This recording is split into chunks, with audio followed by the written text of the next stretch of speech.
aujourd'hui de vous présenter la situation actuelle du Grand-Duché de Luxembourg. Étant donné que je suis le dernier intervenant... Pardon.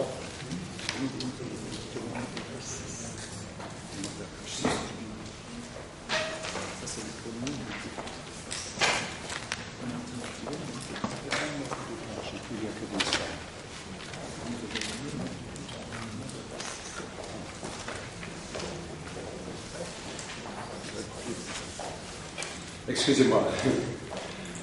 Voilà. Étant donc le dernier intervenant de la matinée, et vu qu'il s'agit aussi de la dernière intervention du Conseil national des programmes, vu qu'il sera remplacé à partir du 1er décembre prochain par une nouvelle instance, l'ALIA, l'autorité luxembourgeoise indépendante de l'audiovisuel, je ne voudrais surtout pas abuser de votre temps précieux. Après plus de 10 ans, plusieurs projets de textes et des débats innombrables, la réforme de la régulation de l'audiovisuel au Luxembourg a enfin abouti en juillet 2013, rencontrant une majorité écrasante de voix au Parlement.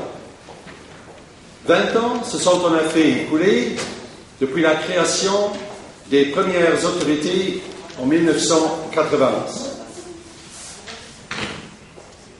Le Conseil national des programmes ne peut dès lors que se réjouir du fait qu'enfin les choses semblent bouger et que les modifications proposées, à quelques nuances près, vont dans la bonne direction.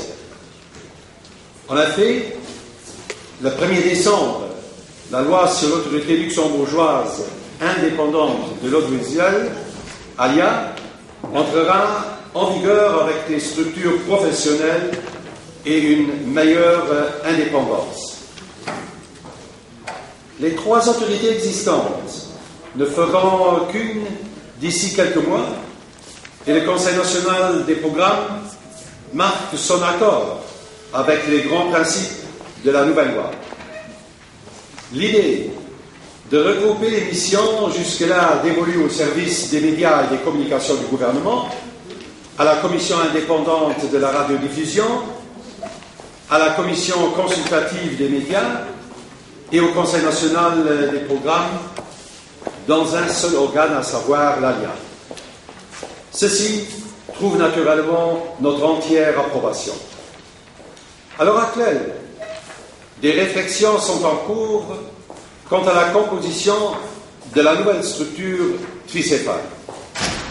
Considérant qu'il a acquis une très grande expérience en matière de surveillance du contenu pendant les 2 dernières décennies, le Conseil national des programmes revendique bien évidemment une représentation au sein du Conseil d'administration et aussi au sein du Conseil des utilisateurs, en principe l'organe successeur du Conseil national des programmes. Le service administratif sera de son côté dirigé par un directeur. Le Conseil national des programmes regrette néanmoins que la panoplie des missions n'a pas été suffisamment élargie. Par exemple, au niveau de l'attribution des concessions, qui reste parmi les prérogatives du ministre. De même pour les sanctions.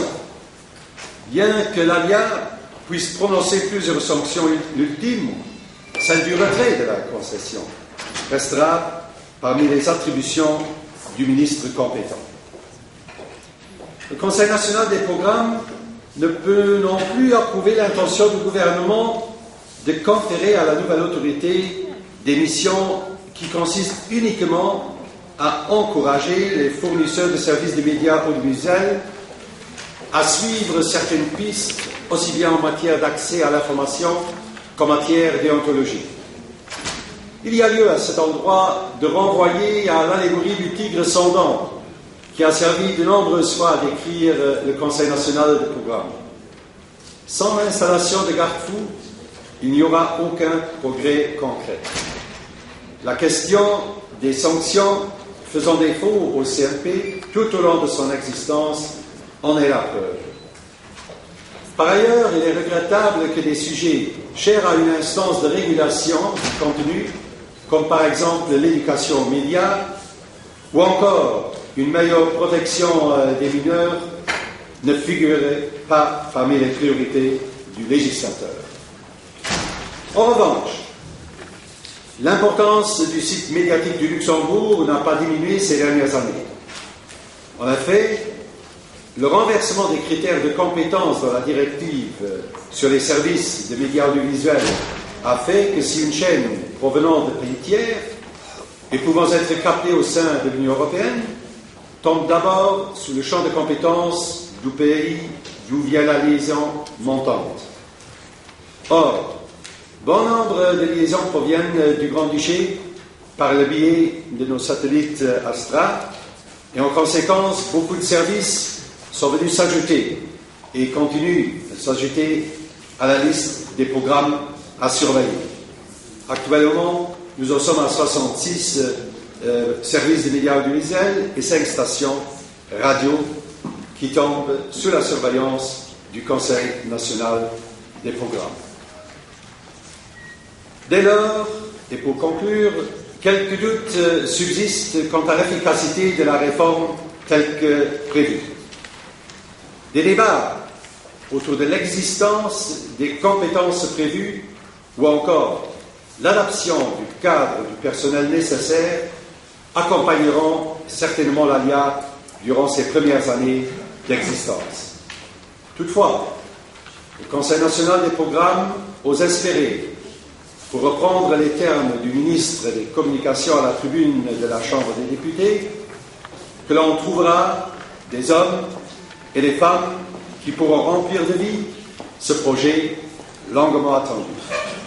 Merci pour votre estimée attention et merci spécial à mon opérateur pour son précieux soutien.